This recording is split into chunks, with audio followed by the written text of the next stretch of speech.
Hello, does your Nissan Rogue experiencing a problem with the AC or heat that is either stay on low power even when the setting is on high or vice versa? So the issue that I have found is due to the HVAC resistor unit. In this video, I will show you how to replace it yourself for under $100 and about 2 to 3 hours of your time. My vehicle model is a 2019 Nissan Rogue SL, a 2.5 liter. I believe the resistor is used for 2012 to 2023 model, but you should check part number in the description below to see if it is the same for your vehicle. This is an overview picture showing how the resistor looks from different angles with two electrical connectors at the bottom. There are many aftermarket or third-party model on Amazon, but I highly suggest you get an OEM model from Nissan in the link below for longevity and reliability. Changing them out once a year is truly a pain in the rear if you want to save a few bucks with aftermarket parts. Totally not recommended.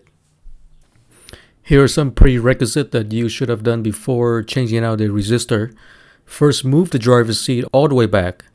Second, pop the hood and disconnect your negative battery terminal. Number 3 is optional, but highly recommended is you should remove the driver's seat so that way you can get under the pedals easily. Okay, here's the pedals assembly and the 5 nuts that you have to remove. Okay, top, bottom, on the left, then on the right, and then 2 right over there. Those are pain in the ass to get into.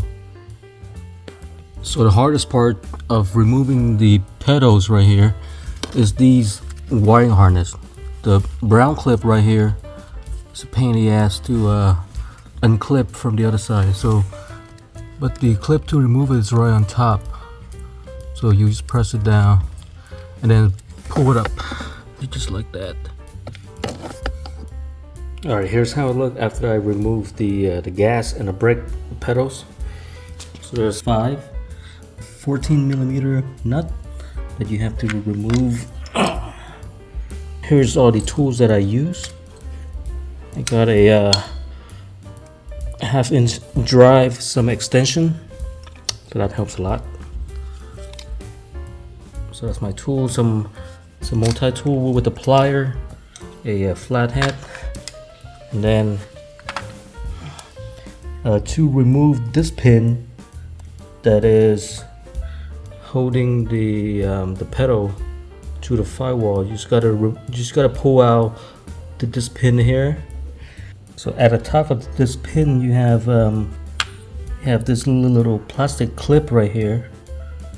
So I just pry it off with a flathead and the pliers, and then I'll just put it back afterward.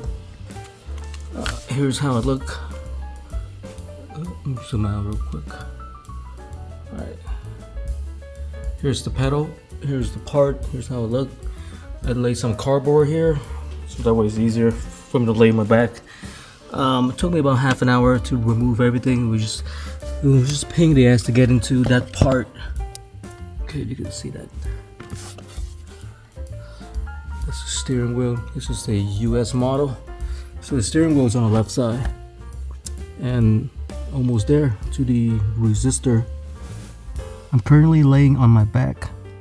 And I'm looking at the resistor connector right in that corner over there on top of the yellow foam pad. Here's the view. So I'm upside down in my car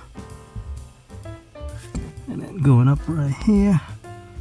So let's see if we can zoom in on this. Okay, yep, those connectors right there. I'm just gonna pull it off, and then there's one Phillips screw on top that I will take it off. So I removed the foam pad and to see the connector better, and here you can see the 2 connectors that I just unclipped pretty easy. Okay, here's the old part that I just removed. Again, it was held on by one Phillips head screw right here at the bottom, so I just removed that with a Phillips screwdriver. And the old part looks pretty clean to me. It's just a little bit dirty. Is that the burn spot? What's that? Dust. Maybe that's dust. I don't know. Oh, what's that dust? So my car's only got 32,000 miles, and the issue happened at around 31,000 miles. Still fairly new. Here's some close-up picture of the bad resistor. It looks perfectly fine apart from being a little bit dirty. So I'm not sure how they got dirty. Maybe from the water or dirt coming from the air outside. From my research online and from other people with similar problems, there is a design flaw with the Rogue and the Murano models. So I live in an extremely colder climate with sub-negative 50 Fahrenheit in the wintertime. So during the extreme cold temperature, ice and snow is getting down through the cowling at the front of the car and into the HVAC blower. When the car is driven, it melts. The extreme cold temperature caused the water that leaked through the cowling to freeze once the temperatures are apart, and the result is fried resistor, fuses, and sometimes the actual blower motor. So I think to remediate this problem, Nissan have said to make sure you run the heater in the colder climate with the air in the cabin on recirculation, not coming from outside.